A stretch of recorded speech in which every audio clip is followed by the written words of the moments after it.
All right, today we're gonna bring up silicone mat.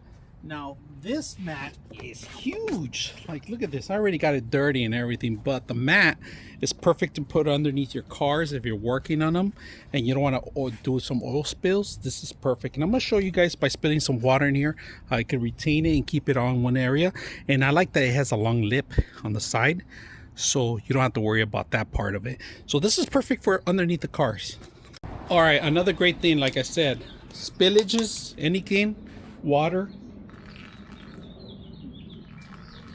oils, is going to prevent from spilling anywhere else, and it's going to keep it together. Look at this.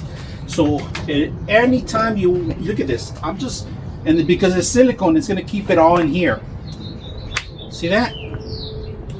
So it's perfect. So want to throw it out somewhere else, you can do that, and it's easy to dry up.